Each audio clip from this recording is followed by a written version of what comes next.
Le Burkina Faso confirme ses premiers cas de coronavirus. Les patients, un couple burkinabé, sont rentrés fin février d'un voyage à Mulhouse, en France, a déclaré le ministre de la Santé du pays. 43 villageois ont été tués dimanche au cours de plusieurs attaques dans des localités du nord du Burkina Faso selon le gouvernement. Le président Roch Christian Kaboré annonce un deuil national de 48 heures. Les villageois sud-soudanais de Mogok se précipitent vers les rations tombées du ciel qui leur permettront de subvenir aux besoins de leur famille pour des mois. On fera un tour dans ce village dans un instant.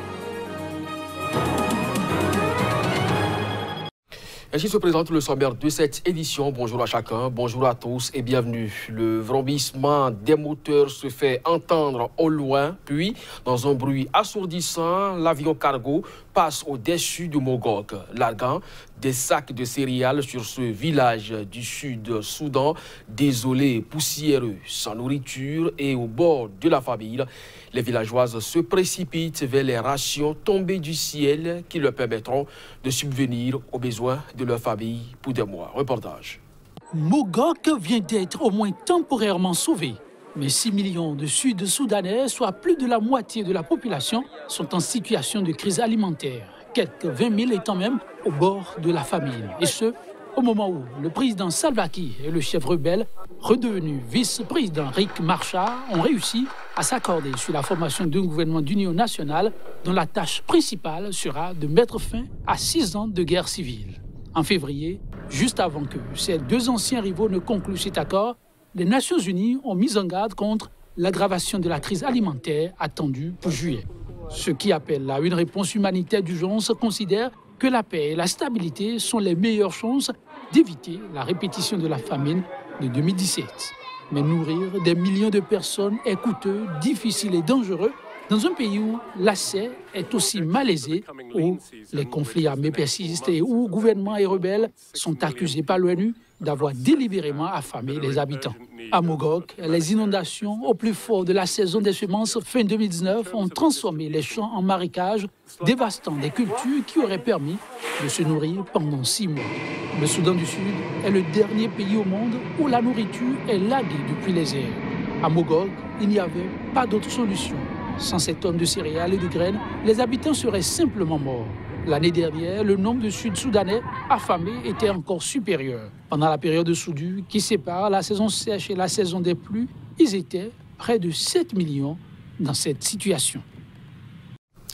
5 membres des forces de sécurité et 4 civils ont été tués samedi et dimanche dans l'ouest du Cameroun dans une attaque et un attentat à la bombe perpétré par des groupes séparatistes anglophones, a annoncé le gouvernement camerounais. Les provinces du nord-ouest et du sud-ouest, où vivent la plus grande partie de la minorité des Camerounais anglophones, sont le théâtre depuis 3 ans d'un conflit très meurtrier entre des groupes armés séparatistes anglophones et les forces de l'ordre.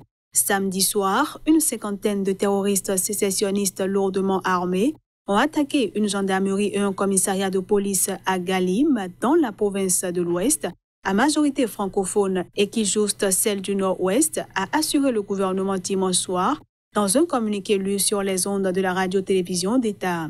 2 gendarmes, des femmes selon des hauts responsables des autorités locales, qui ont requis l'anonymat et 2 policiers ont été tués par les assaillants qui ont aussi assassiné 4 civils, détaille le communiqué. Dimanche matin, lors d'un défilé à l'occasion de la Journée mondiale des droits des femmes à Bamenda, chef-lieu du Nord-Ouest, les terroristes sécessionnistes ont actionné un engin explosif improvisé à une centaine de mètres de la tribune d'honneur, selon le communiqué. Une personne a été tuée et 7 blessés, selon le gouvernement. Un responsable des autorités locales a assuré que la personne décédée était un soldat qui avait succombé plus tard à ses blessures. Depuis 3 ans, les forces de sécurité et des groupes séparatistes armés qui veulent y créer un État indépendant appelé Ambazonie s'affrontent dans les 2 provinces anglophones. Les 2 camps sont également régulièrement accusés par des ONG internationales de perpétrer des crimes et des exactions contre des civils. Le 14 février, 23 civils, dont 15 enfants, 9 de moins de 5 ans, ainsi que 2 femmes enceintes, ont été tués à Ntombo, un village du nord-ouest, selon l'ONU. Selon plusieurs ONG, dont Human Rights Watch, ils ont été tués par des militaires et une milice Peul alliée. Le conflit a déjà fait plus de 3000 morts en 3 ans et forcé plus de 700 000 civils à fuir leur domicile dans les 2 provinces, selon les ONG. Le Premier ministre soudanais Abdallah Hamdok a échappé lundi à un attentat terroriste à la bombe dans la capitale soudanaise Khartoum.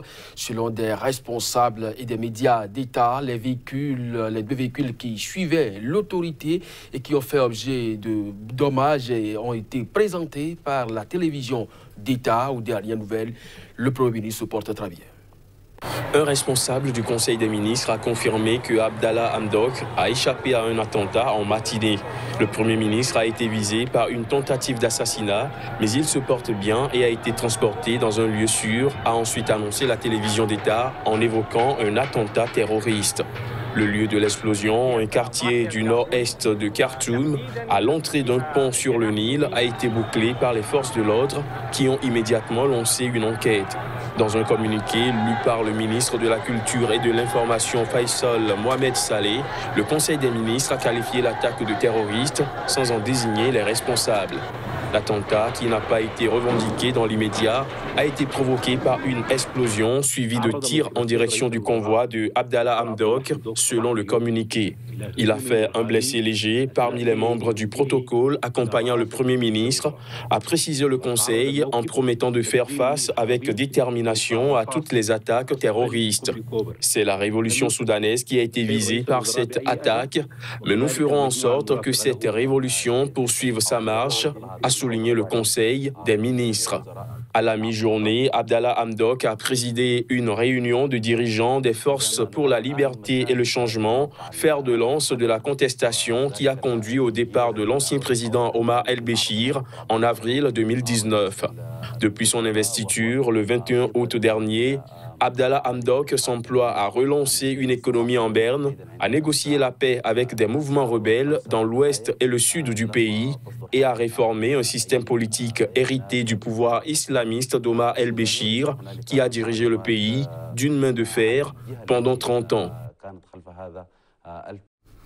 En bref et en l'image, le président burkinabé Roch Marc Christian Kaboré a annoncé un deuil national de 48 heures sur son compte Twitter après des attaques de groupes d'autodéfense qui ont laissé 43 civils morts.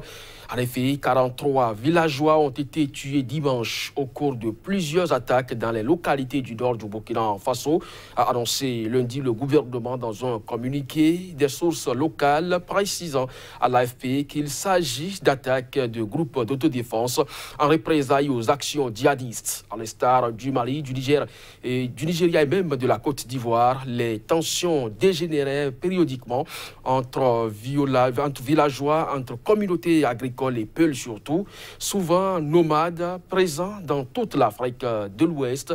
Certains peuls ayant rejoint les groupes djihadistes qui ont tué plus de 800 personnes depuis 2015. Au Burkina Faso, il est fréquent d'entendre des Burkinabés faire l'amalgame entre djihadisme et les peuls. Nous restons au Burkina Faso pour parler cette fois santé. Le pays confirme ses premiers cas de coronavirus. C'est ce qu'a annoncé le ministre de la Santé, Claudine Lougué, lors d'une conférence de presse. Les patients, un couple burkinabé, sont rentrés fin février d'un voyage de Miloun en France. On écoute le ministre. Cette patiente ayant récemment séjourné à Mulhouse, en France, avec son époux et une troisième personne, est rentrée le 24 février 2020 sans aucun symptôme. Elle aurait présenté de la fatigue, un rhume et une forte fièvre le 28 février, qui a nécessité une consultation médicale par un médecin de famille, qui a diagnostiqué sur la base d'analyse médicale et traité une dengue. Devant la persistance des signes initiaux et l'apparition d'une gêne respiratoire, la cellule de veille du ministère de la Santé a été alertée. Face à cette situation, nous voudrions rendre public les résultats d'analyse de laboratoire de ces cas qui se sont avérés positifs au coronavirus 2019. Oui, c'est des personnes, toutes les trois qui ont voyagé, ce sont des personnes de nationalité burkinabé né burkinabé, de nationalité burkinabé, potin noir, parce qu'il a été dit que la maladie, la peau noire est réfractaire à la maladie. Au Niger, le syndicat national des enseignants-chercheurs du supérieur a donné de la voix. Le syndicat dénonce la liquidation de l'enseignement supérieur par le gouvernement. Suivant le docteur Fatima Mayaki, elle est membre du dit syndicat.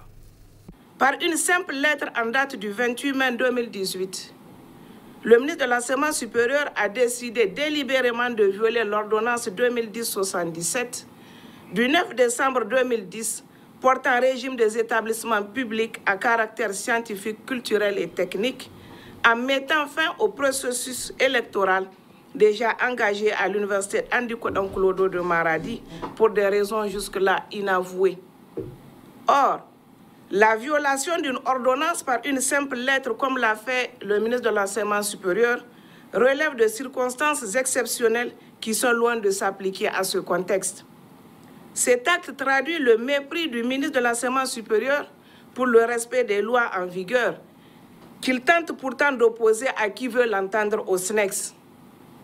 Les instructions données au recteur de procéder au recrutement irrégulier de vacataires compromettant ainsi la crédibilité des formations dispensées dans les universités publiques du Niger. Le recours à des procédures judiciaires tout azimut pour faire de la diversion politique au lieu de s'approprier et de conforter les médiations entreprises par d'importantes institutions de la République et autres bonnes volontés.